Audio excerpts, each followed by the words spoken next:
I dare to hope, having deconditioned myself from my Catholic childhood and gone through existentialism and all that, now I dare to hope that maybe there is some kind of existence beyond the grave. Well, first of all, let me say I don't know, but then here's what I think. The model that I've always carried in my head is of a target, like a bullseye.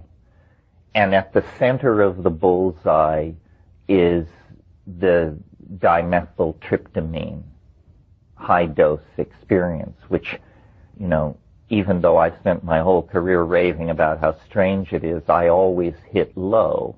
I mean, it is beyond description. Language fails. Your language, my language, everybody's language. And as you move out from that, maybe the next circle out is high-dose ayahuasca followed by high-dose psilocybin, or maybe those two are reversed. And then further out, LSD. And then further out, things like 2CB. And then yet further out, things like ecstasy. And what's leaving the picture are, first of all, intense three-dimensional hallucinations, then intense two-dimensional hallucinations, and the more exotic transformations of the mental state. But I have the feeling that we're always aiming for the center of this mandala. Somebody else might have a different model of consciousness. Roland Fisher had a toroidal model and various states of arousal. But to my mind, if you raise the dose of any psychedelic, it becomes more and more like DMT. You have to take over 500 micrograms of LSD for it to be like DMT. Very few people these days do that much acid because it brings a lot of physical stuff with it. Ayahuasca at moderate doses is the classical hallucinogen of Amazonian shamanism that you've all read about. But double that dose, and it becomes indistinguishable from DMT. Same with psilocybin. If a 5-gram trip is a classic psilocybin trip, an 8-gram trip is like a DMT trip. So now some people are saying of alpha-salvinorin that it's much stronger than DMT. It's much more frightening and bizarre. Just to save my sanity, I choose not to believe that.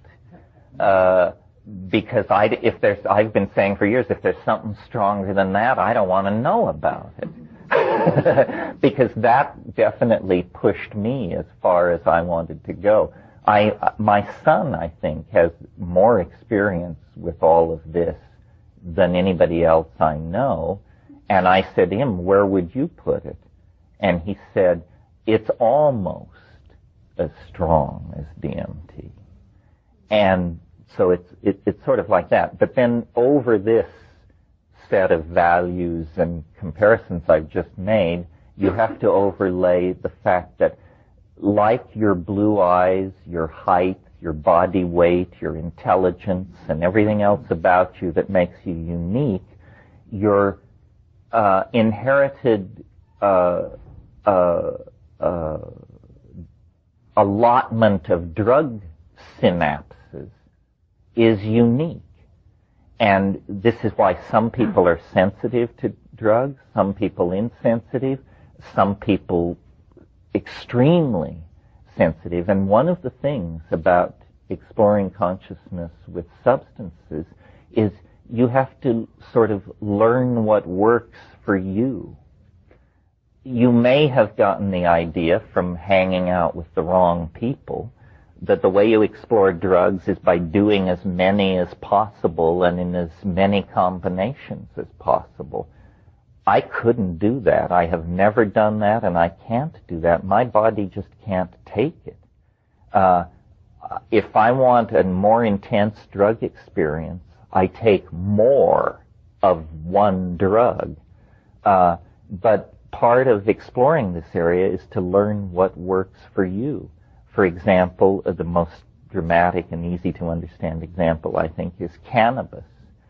Most people, after a preliminary brush with cannabis, which may last years, tend to decide that it somehow interferes, or that they have memory problems or feelings of social paranoia, and abandon it. Some small percentage of people experience no short-term memory loss and basically can't live without it. I speak from first-hand knowledge of this condition. So learning what works for you is very important, and then push that to its limits. What fascinates me, I'll just unload my personal opinion on you, are the tryptamine hallucinogens. I always found LSD too, what I call abrasively psychoanalytical. I don't want to endlessly reflect on my childhood upbringing and whether I'm a good or a bad person. I mean, I'll do a little bit of that, but I think I got that under control. I'm not interested in myself in quite the way some people are interested in themselves. What I'm interested in, and what's always been the holy grail for me, are visual hallucinations. And people have said, you're a nut on this subject.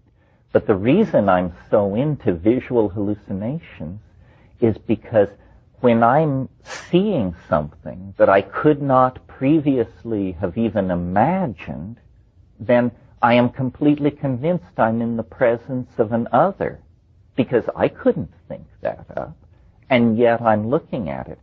Low doses of psychedelics, or moderate doses of psychedelics, transform the quality of thought. You think faster, think deeper, think odder, think broader, but you need more for that to burst through into hallucination. And that always has fascinated me it's just, I guess, in my personality. I was thinking some months ago about the books that have really influenced me in my life, and, we try to make a respectable list that makes us seem profound. So, Moby Dick, Finnegan's Wake, Whitehead, say, okay, that's the public list. What are the real books? Well, Bartholomew Cubbins and the 500 Hats, that was the biggie. But a really important book for me was a little book that Aldous Huxley wrote almost as a throwaway. I'm sure he barely gave it a thought. It's a book called The Art of Seeing. Seeing. And it basically, the message of this book can be given in one sentence. Pay attention to what your eyes are telling you. The eyes are it. And it's the visual thing that is so thrilling, so sexy, so infinitely deep. And in that book, Huxley tells you how to look at a painting by basically clear your mind, open your eyes, stand still. That's very important when viewing paintings. Stand still and let it come in. And then he gave advice. And, this is advice which I've seen acted out in both of my children. Incredibly simple advice in the world of child rearing, and incredibly important. And the advice was, draw from nature. Literally, with a pencil.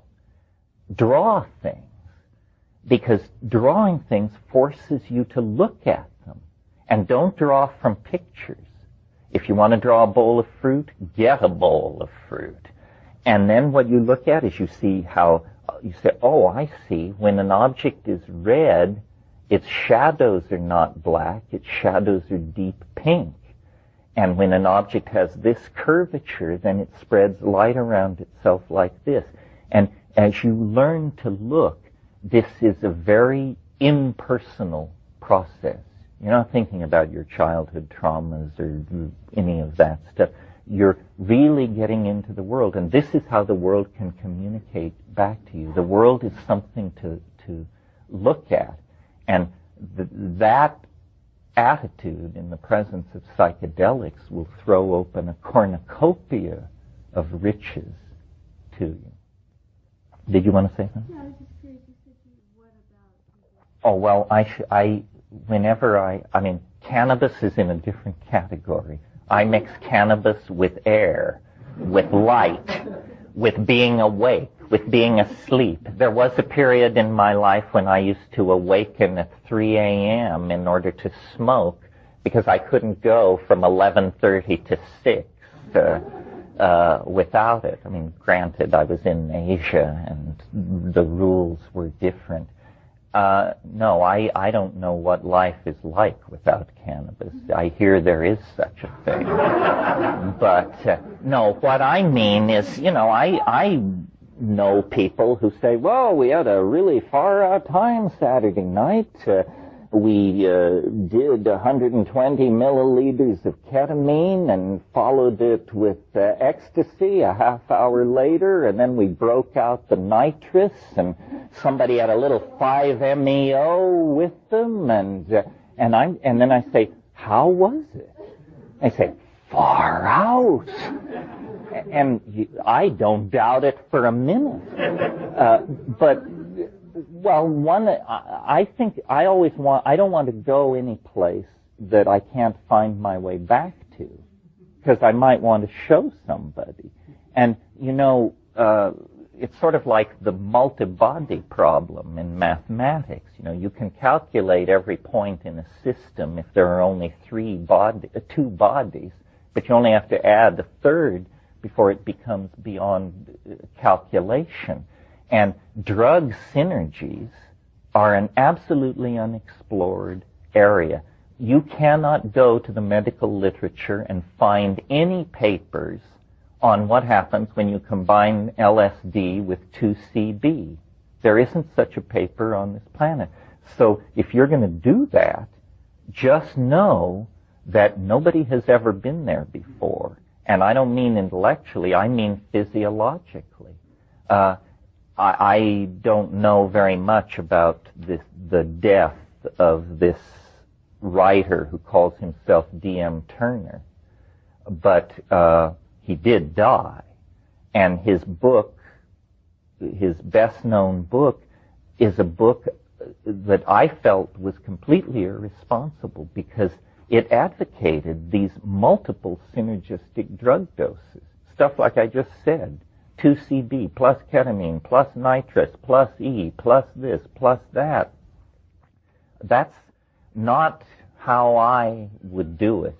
I say, single pure substances, and if you're unsatisfied with the experience, as Dr. Leary used to say, when in doubt, double the dose. But he didn't say, when in doubt, empty the medicine cabinet. Just double the dose. Thank you. And Tim was a pretty reckless and wild-ass kind of guy, so if he took that position, I think we don't have to be ashamed to line up behind that.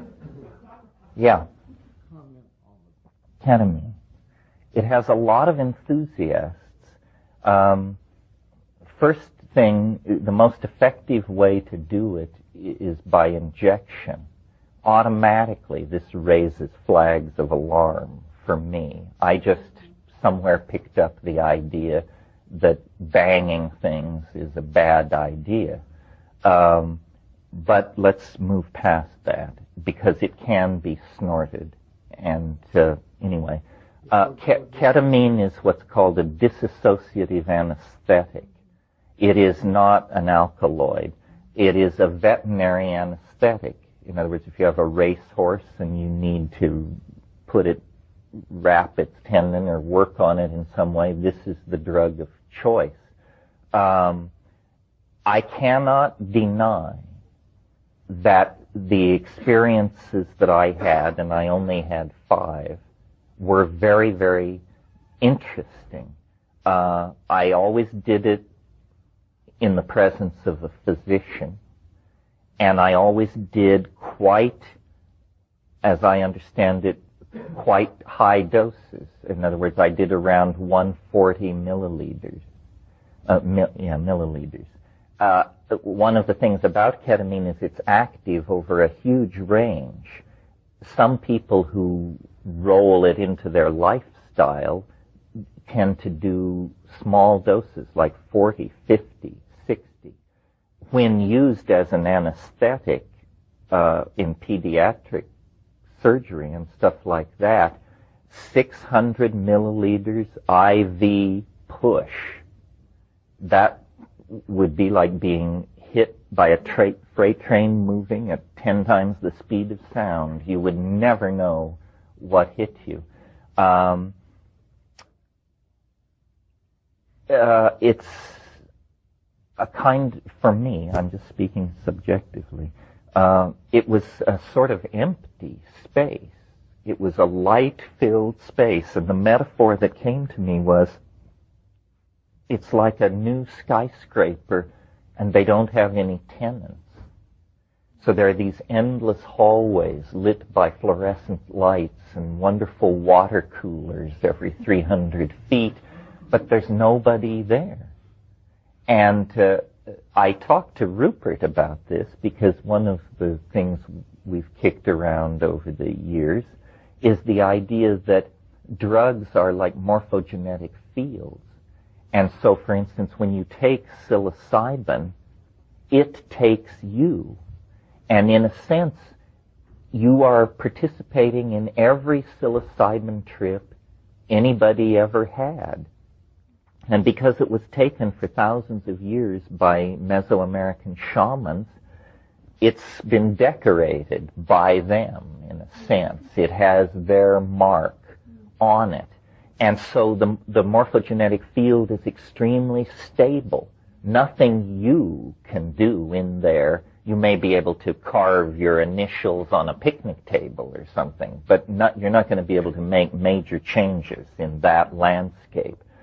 But suppose you're a drug chemist, and suppose you read one of Sasha's papers where he tosses out the thought that the O-methylation in the 4 position of the trimethoxy isomer of the this and that might be hallucinogenic, and you make it. Nobody has ever taken this drug. It's a synthetic drug. You have made it, and now you're going to take it.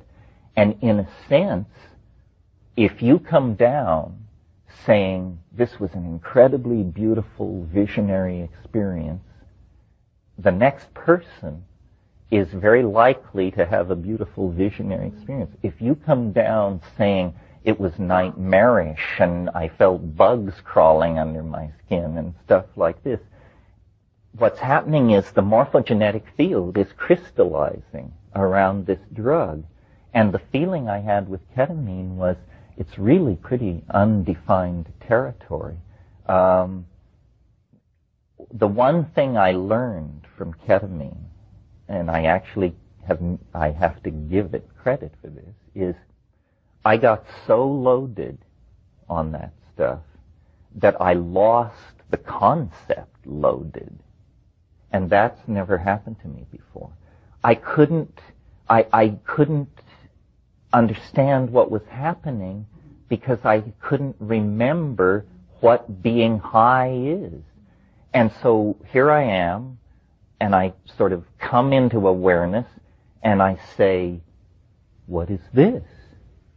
And then the answer is, who knows? Next question, who's asking? Answer, who knows? And so I just look at it for a while, and then suddenly, out of left field, this aha experience. I must be stoned. And then it's like everything crystallized. That's it! I'm a human being. I took a drug. I'm lying on the floor. This is a trip. He said, oh, this is a trip. Gotcha. Now I know what's happening. We're having a trip. Okay, let's have the trip. But until I got that sorted out, it was like the biggest, huh? So I would not, I don't prefer it because part of my ethic, I guess you would say, is that you should be able to communicate your experiences. It's almost like an obligation. It's like if you go fishing on our lake, you should give some of the fish to the village. If you go fishing and catch a lot of fish and eat them out in the boat and come back with nothing but bones for the village, then this is kind of bad behavior. So I stay clear of ketamine. I have a bias, it used to be stronger, against synthetic substances. But again, in fairness, I have to say, these drugs, people have different kinds of experiences. Like I've said to people on ketamine, you don't really hallucinate in the way that I want to hallucinate. People say, oh no, I had fantastic, it was beyond DMT. So again, the individual thing. And then what's the final thing? And then just physical things about ketamine. I don't like a drug so strong that the house could burn down around you and you would never bat an eye. And that could certainly happen on ketamine. At height, you have not a clue. They could remove your head and you would not bat an eye. And the other thing I noticed about ketamine is it really sticks to your ribs.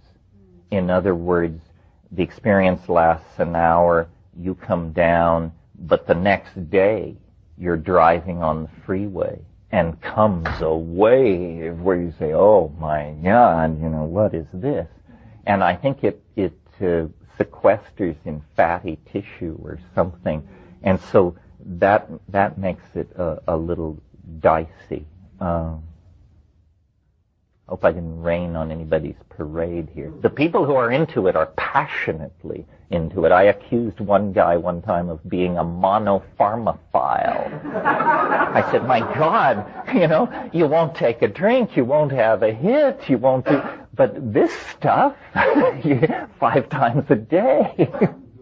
Well, I'm as interested as you are. I don't have any special information. I did talk earlier in the weekend about this model of the hyperdimensional object intruding into three-dimensional space-time and through the miracle of metabolism, wrapping matter around itself for a few years, and then when the hyperdimensional form retracts out of this lower dimensional matrix, the matter that it's organized simply falls apart. I like that model. My DMT trips, as I think I mentioned this too, I've given it to some Tibetan guys, and they said, you can't go further than that and return. What he actually said was, it's the lesser lights. The lesser lights appear at the beginning of the bardo. The thing about DMT, and we didn't talk about it much this weekend, is that it is an inhabited space. A huge percentage of the people who take it encounter entities of some sort in there, not entities like wombats and foxes, but entities with intelligence of some sort, with language of some sort. Well, remember I talked about the principle of parsimony, of preferring the simplest explanation first? Well, when you have a drug which conveys you into an inhabited space, even the simplest explanation is going to be pretty baroque. Some people, including myself, wanted to leap to the conclusion, well, these must be the aliens. We finally found their hive, It isn't under the Atlantic Trench. It isn't inside Mount Everest. They're hiding inside this organic molecule. But I think in service of the principle of parsimony, preferring the simplest explanation, these things must be human souls. It's easier for me to believe in the human soul than to believe in a colony of extraterrestrials camped inside an alkaloid. But it's not that easy for me to believe in human souls. But still, the feeling you have from these things is one of immense affection for humanity. That wouldn't come from a diplomatic mission from Zenebel Ganubi. This intense love, and so I dare to hope, having deconditioned myself from my Catholic childhood and gone through existentialism and all that, now I dare to hope that maybe there is some kind of existence beyond the grave. One of the funny feelings, there are a number of, how could you call it, thematic layers in the DMT experience. But one of the thematic layers is, weird as this place is that you burst into, it's somebody very strange worked very hard to produce a place that they thought would be reassuring to a human being. And the analogy, it's stronger than an analogy. The feeling that comes through is, this is like a maternity ward. It's as though you're being born. And these marvelous, self-transforming, Fabergé, crystalline 4D toys that they're handing out in this space may be, to them, nothing more than the equivalent of those extruded plastic geometric shapes that we hang on a string over a bassinet. And if you ask a child psychologist, why do we do this? They say, well, it coordinates the child's ability to see spatial and so forth and so on. It's very like that. You have been born into an alien world, and the only thing you can do is gape. Basically gape in utter amazement, and everyone is surrounding you, and they're saying, welcome, it's okay, be happy. Well, then, if it is like a maternity ward, then one can know as much about whatever universe that is as one could deduce about this universe from looking at the four walls of a maternity ward in a small hospital in, say, Salinas.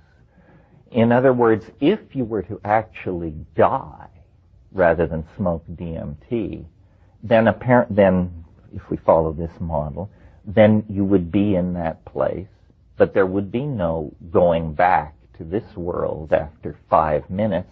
Instead, there would be the next 5 minutes in that place, followed by the next 5 minutes.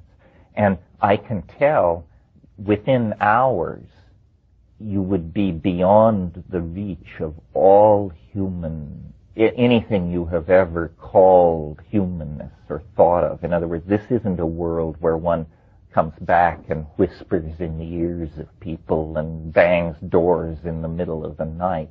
It appears like once out of the body, this incredibly enfolded and compacted field called the soul begins to unfold into its death rite, I suppose you could say. And quickly one would become incomprehensible to this world, and all that is retained is the affection for us in our limited situation. Of course, thinking along these lines, I've looked at the literature of near-death experience. What those people are describing is something far more mundane than a DMT trip. Either they are dumbing down the DMT trip and suppressing the oddness of it, or they're having a quite different experience, because what's being said in the near-death thing, generally, is a tunnel, and then loving relatives, reassuring and familiar people. The DMT thing is a tunnel, but it isn't loving relatives waiting at the end. It's a welcoming committee of professional midwives, and they help you through. So I would suggest, without great heat, that if we want to study the near-death and after-death experience, that actually you come far closer to dying, whatever that means, on DMT than you do in drownings and things like that. Well, any situation can be looked at from a point of view that reveals the whole fractal. In other words, what it's saying is experience is holographic on one level, but linearly sequential on another level. In a way, this leads into, or this is a continuation of this discussion of death, because if we leave off the historical modeling and turn toward the modeling of an individual life with the time wave, then again there is a message of hope. It says the most novel and amazing thing that will ever happen to you is the last thing that will ever happen to you. And I would like to believe that. I would like to believe that we gather our experience, we become wiser, we meet people, life becomes more novel, we have children, they have children, we have success, we have failure. Our life, you just get, if you're living right, your life should just get more and more baroque, beautiful, complicated, mysterious, and then you die. And then it really gets interesting. That's what this all seems to want us to believe. Let's put it that way. This is and then people say, well then if the world is fractal, then is it not true that the evolution of an individual could be extrapolated to be the evolution of the whole system? And then that leads to the mildly unsettling possibility that what this great transition we're moving toward is not T1 for everybody, but D1 for everybody. In other words, death. Death is the thing that really stirs us. We don't know what it is. We don't know whether we're supposed to flee from it or race toward it. And people say, well, then is it possible that, just to take the date 2012 as a marker, is it possible that everyone would die? It's possible. I've looked a lot at asteroid impactors because the people who study these things know that this is not an act of God or a miracle, that this happens. It has happened. It will happen. And it happens on different scales, from things like meteor crater in Arizona 50,000 years ago. Everything within 800 miles of that impact died instantly 50,000 years ago. But 65 million years ago, an object the size of Manhattan impacted in the Gulf of Campeche, and nothing on this planet larger than a chicken walked away from that. Well, now, if you talk about ecological disaster, there's never been one like that in the history of the planet. Thousands, tens of thousands of species died. Entire orders of animals were wiped out. The continents were rearranged. But guess what? The flowering plants, of which we are so fond, and our own dear selves, of which we are even more fond, would never have had a chance to insinuate themselves into the evolutionary life of this planet had there not been that clearing out of the reptilian climax. So then you look at this, you say, well, was this the greatest mass extinction in history, or the greatest leap forward for biology in the history of the planet? And the answer is, it was both. Out of enormous death comes an enormous surge in the domain of organic novelty. I prefer to think that it is not a planetary catastrophe or a mass dying. And I'll tell you why. And this is a place, now we're working from the notebooks. In other words, this is not prepared for public consumption. This is something I meditate on in the baths. I can't help but notice that as novelty increases in time, according to this model, that the spatial domain of its focus narrows. So, for instance, in the early phase of the time wave, the stars are condensing and the galaxies are forming. We could say that the entire universe is moving toward novelty. But once carbon chemistry appears, the cycles of fusion in stars and production of heavy elements and things like this are stabilized. And the domain of novelty becomes biology. And for 1.5 billion years, biology evolves and adumbrates its forms and moves from the prokaryotes to the eukaryotes to the multicellular. The conquest of the land begins. But then, with the emergence of language-using and tool-using higher primates, in a sense, novelty leaves the domain of organic life. And organic life becomes metastable and evolution and mutation happens. But where the action has moved to is into the epigenetic domain entirely defined on this planet by human activities. And so the human beings are the carriers of novelty. And that has gone on until about, pick a number, but basically 3,000 to 2,500 years ago. And then the novelty seems to concentrate itself in southern Europe. The Greeks take some kind of step that no other people have ever taken. You know, even today, if you go around the world and visit tribal people and ask to see their art, they show you, if you ask to see depictions of human beings, they show you symbolic depictions of human beings. That's what an African mask is. That's what a Sepik River carving is. These are symbols of human beings.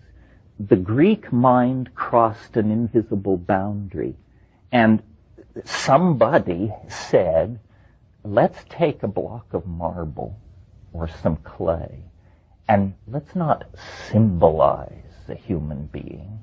Let us make a perfect topological simulacrum of a human being. A face that looks like a face. Flesh that looks like flesh. It was as though the Greek consciousness rose to the surface and left the unconscious behind, and the eyes were opened and no longer saw through symbolic filters, but instead said, nature in and of itself. This is the foundation for science and art as we know it. So the novelty then was largely in the hands, and largely, I'm rushing here, exceptions are obvious, in the hands of what we call the Greco-Roman mind. And so it has been for a couple of thousand years. Well, then pick a number, 100 years or so ago, it further contracted the novelty. It further contracted itself into the high-tech industrial democracies. And now it has further retracted. One of the problems we're having in our society is there's a bifurcation going on in society. part of us are going with the new novel technologies that knit us together and make us dimensionless telepathic creatures through the internet. And some people are digging in their heels and saying, oh, no, beyond newspapers I can't go. And so those people are being left behind. They are practicing old-style culture in an equilibrium state. So now it isn't even all of the high-tech populations of the industrial democracies. As we get closer to 2012, if this process proceeds, then the source of novelty will constrict even further. And I guess it may eventually come down to one or two people or a group of people, and maybe those people will make a machine, and then the machine will be the source of the novelty, and all of us will be put out to the pasture of equilibrium and maintain the rest of the world as it was, but the novelty will have focused to some kind of incredibly intense point. And so, looking at it from that model, it's hard to see how it could be an asteroid impact or something like that, because that would affect all biology, all geology. It would completely violate this long-standing tendency of the novelty to concentrate itself. Well, now the Buddhists have an interesting perspective that maybe has something to do with this. There are many schools of Buddhism, and I don't want to get into that, but there are schools which hold the following doctrine, that if a single person could attain enlightenment, then all sentient beings in the cosmos would attain enlightenment instantly. In other words, that only one person or one being has to break through the boundary for the entire state system to collapse and rearrange itself. It's December 21st, 2012, and through the worldwide VRML hookup of the internet, everybody with an IQ above 10 has gathered in the great collective space to witness the first attempt to send a human being through time.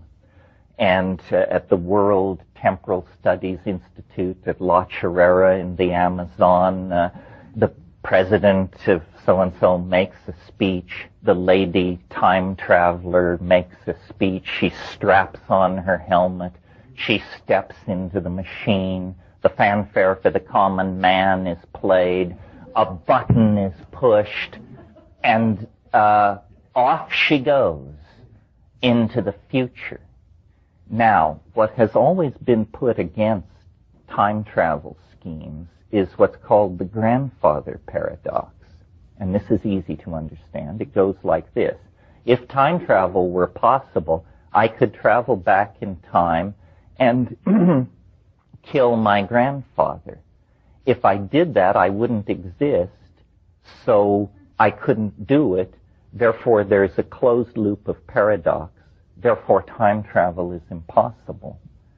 I put this to the mushroom, and it said, well, time travel is possible, but you can only travel backward in time as far as the moment of the invention of the first time machine. You can't travel further back in time than that because there were no time machines before that. So it's a kind of barrier. Well, so then I thought, so then here was my model of what would happen when the lady temponaut sails off into the future. Let's forget about her and ask the question, what happens next in our world? And my first guess was what happens next is thousands and thousands of time machines arrive from all points in the future. They have come back through time to witness the first time machine take off. It's as though you had a Piper Cub that you could fly to Kitty Hawk, North Carolina, to that windy morning in late December when the brothers Wright rolled it out of their bicycle shop and fired her up. And then I said, well, but wait a minute. We haven't dealt with the grandfather paradox.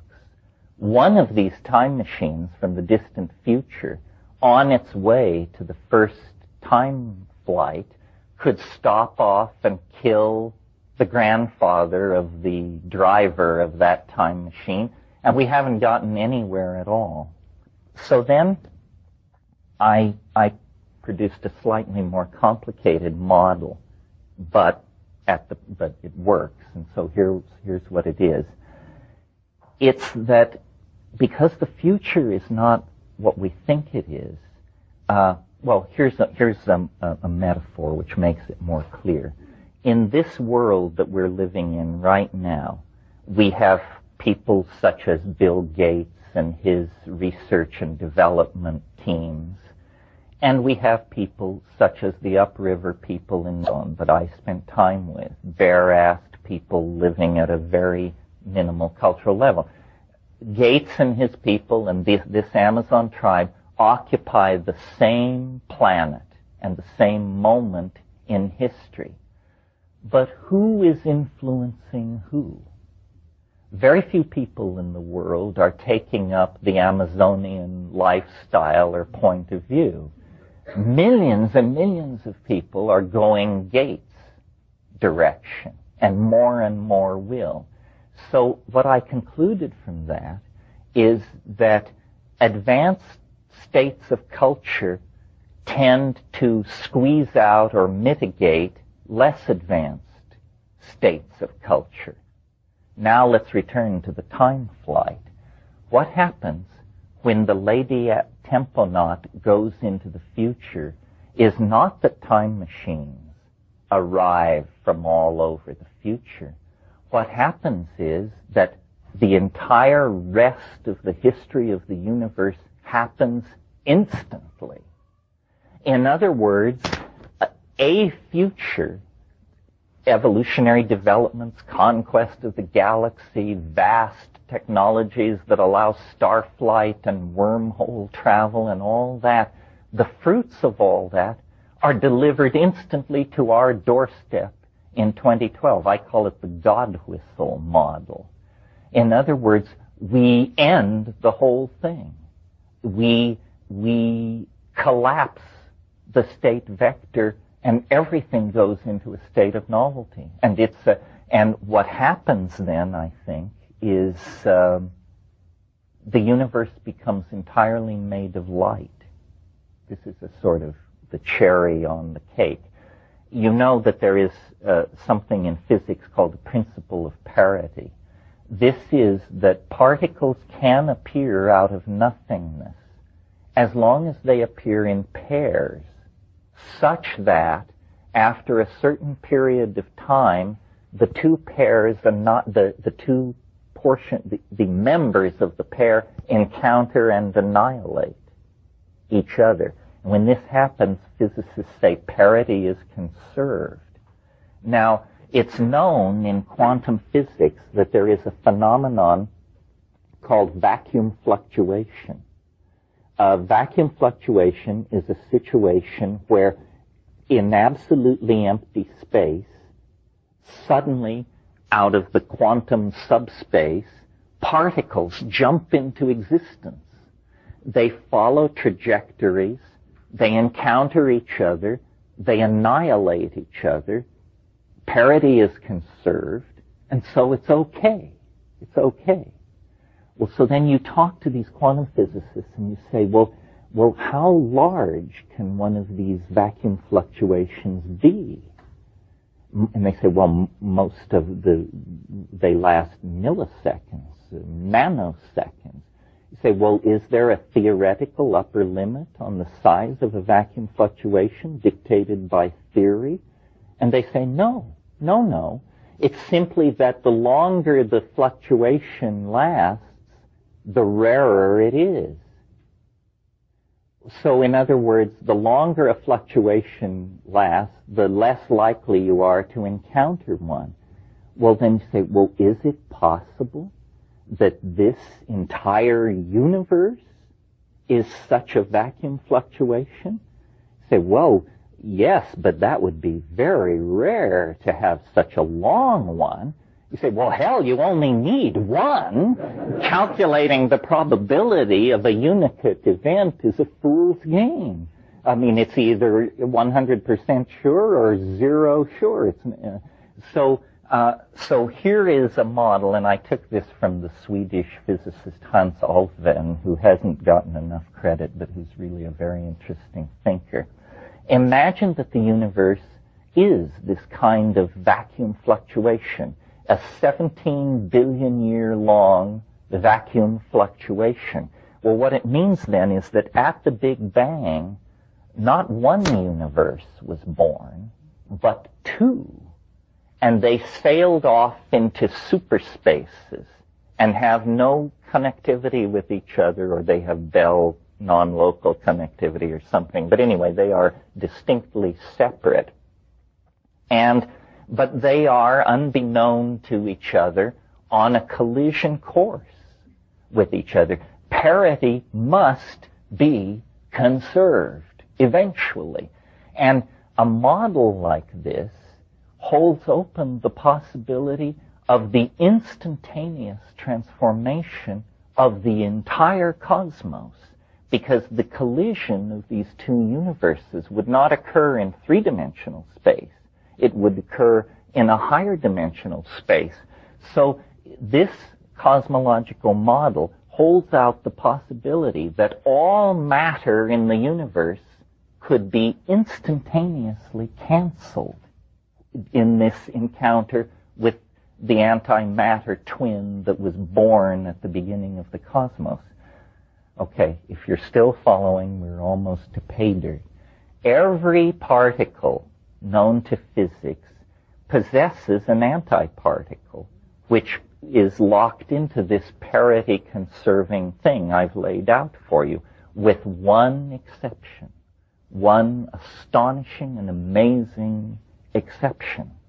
The photon has no antiparticle. There is no antiphoton.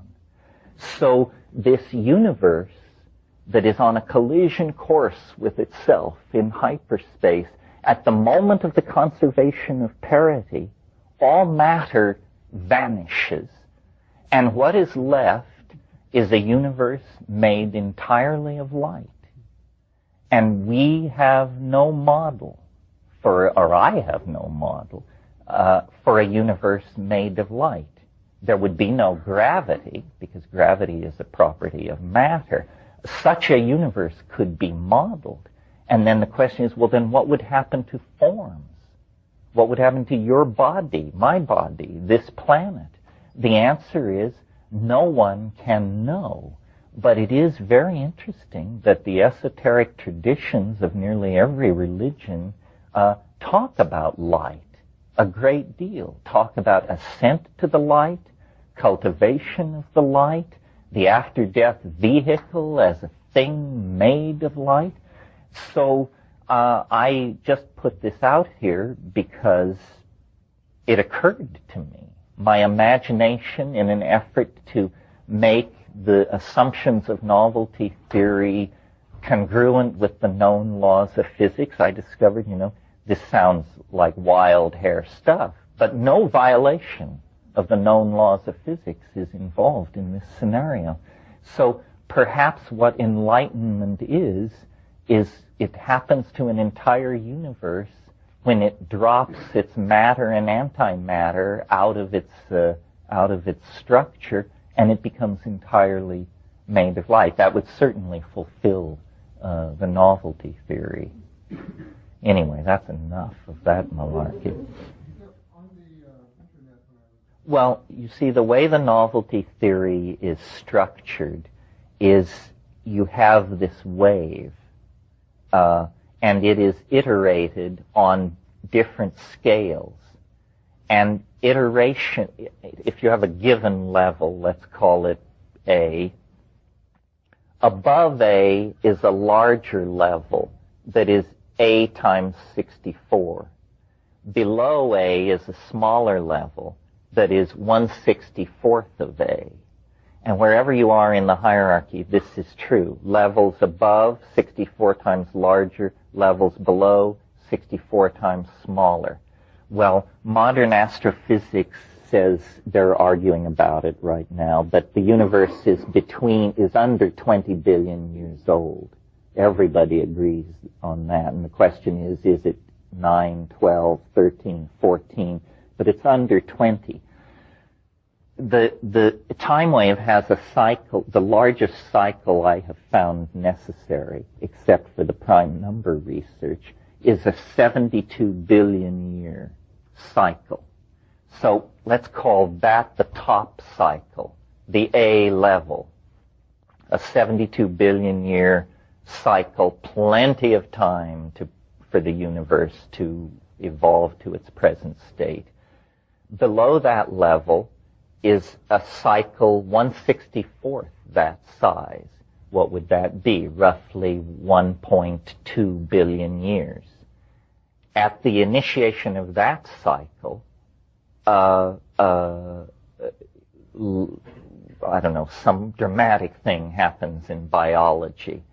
Below it is another cycle. If the B level is 1.2 billion years, then the next level is 1/64th of that. I think it's roughly 275 million years. Next cycle, divided by 64, whatever it is, 750,000 years. Next cycle, and you see where I'm going. Well, eventually you get to a cycle that's 4,306 years in duration. That is basically the cycle of late history. I mean, certainly there was history before 4,000 years, but the continuous march of global civilization over the last 4,000 years. Well, then the next cycle down is only 67 years long.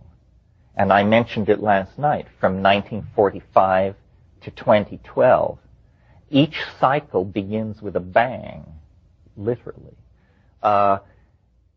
Below the 67-year cycle, there is a 384-day cycle.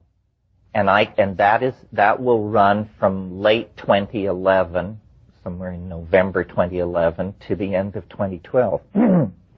And I call that the year of the jackpot.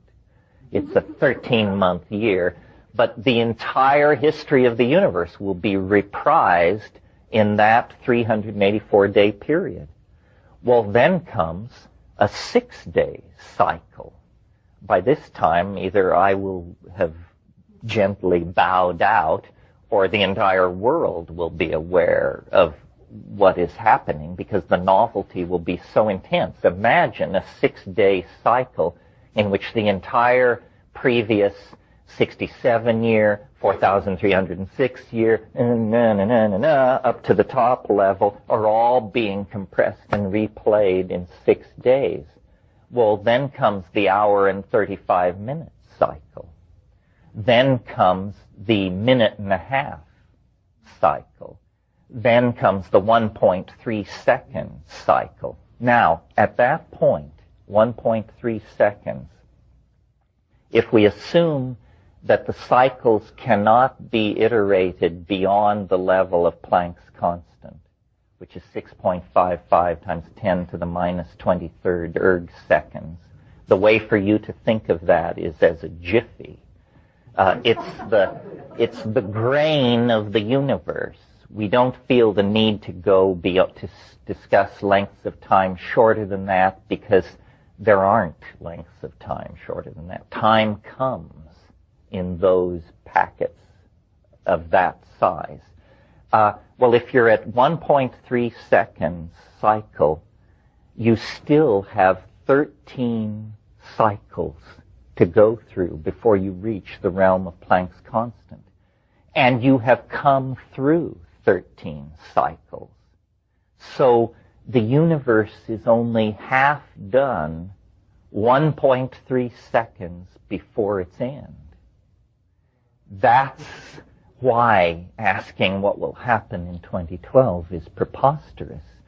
The mind fails.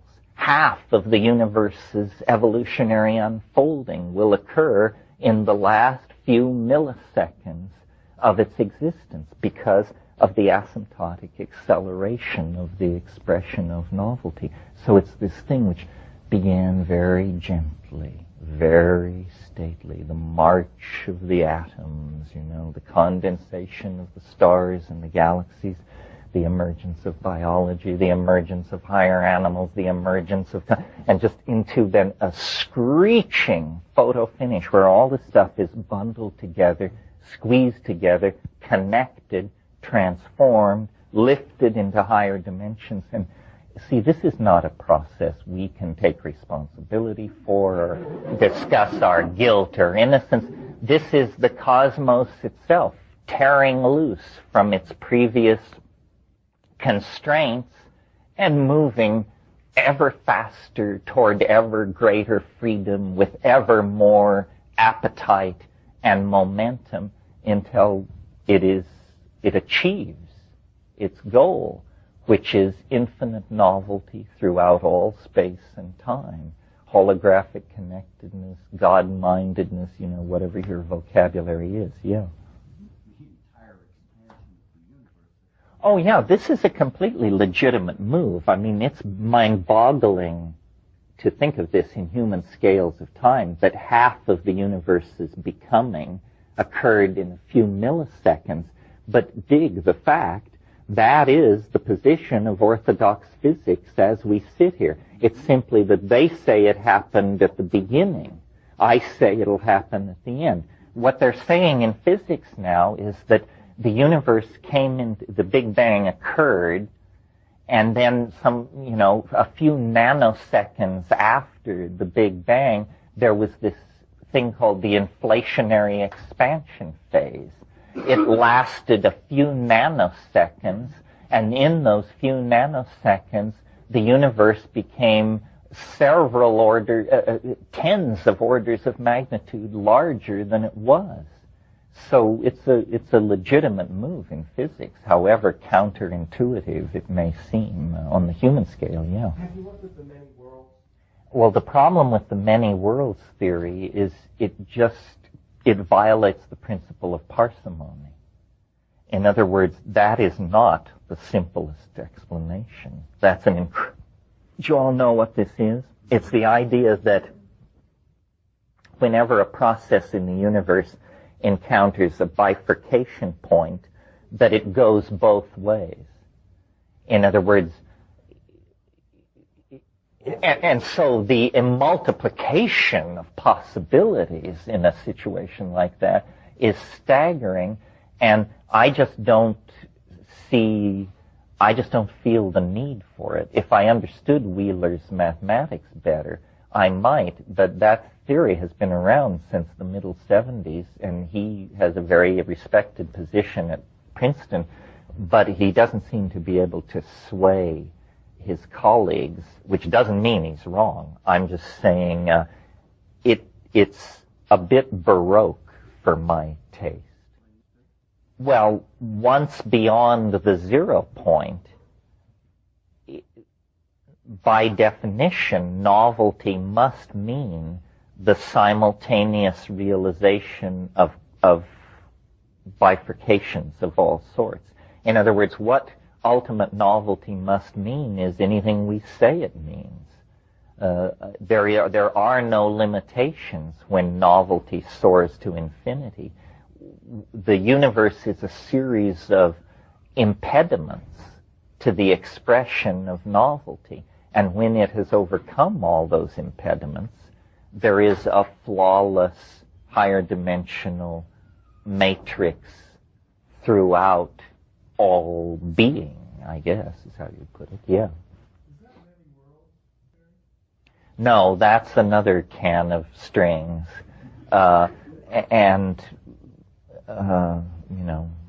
That's a different thing and more exotic. There's a lot of this stuff going around. I am by no means the strangest cat on the block. Is this guy Alan Guth? Have any of you looked at his website? This is a guy who's being paid a salary by MIT, for God's sake.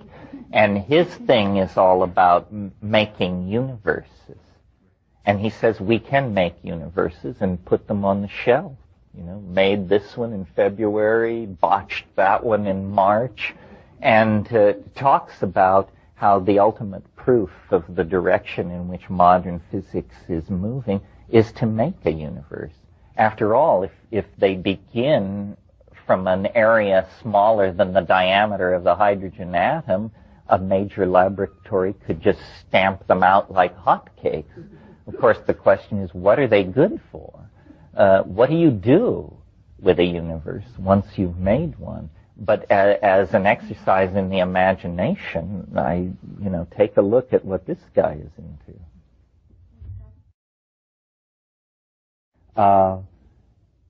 Let me just try to sum this up, not certainly to sum up the ideas, because the ideas are not really that important. They may be true, they may be untrue, they may reside in a domain where those rules don't apply. The feeling that I hope you take away from all of this, when you are most self-reliant, maybe you don't understand 10-dimensional vector calculus, then don't use that tool to understand. Hone the tools that you have and try to create models and understand that all models are provisional. This is the antidote to the idea of ideology. Ideology is when you believe something passionately. Models are when you dispassionately attempt to define the operation of a system, and the word model implies that you are perfectly willing to discard the model when a better model comes along. I mean, get a grip, people. Where is it writ in adamantine that talking monkeys should be able to understand the universe? If you met a termite who told you that he was on a quest to understand the universe, a certain lip-curling cynicism would ensue. Well, do you think you're better positioned than that termite to undertake that? So the thing is to understand what one understands and then to build outward from that. And the tools are mathematics, drugs, attention to phenomena, intuition, community, and inspiration. And these things may not solve your marital problems or increase your earning power, but they will put you in touch with the larger dynamic of being. I think being is most appreciated when it is understood. That's why worship raises my hackles. Worship is what animals do to the mystery, because they can't assimilate or understand it if they even deal with it at all. But true religiosity is signified by honest intellectual efforts to model and understand. And it's by that process that we increase our connectivity to the universe and the depth and richness of our connectivity to our community. That's what it really is all about. That's our glory, to understand, to model, to describe, to explore, to appreciate. So meet me at the waterfall at the top of the river. Thank you very much.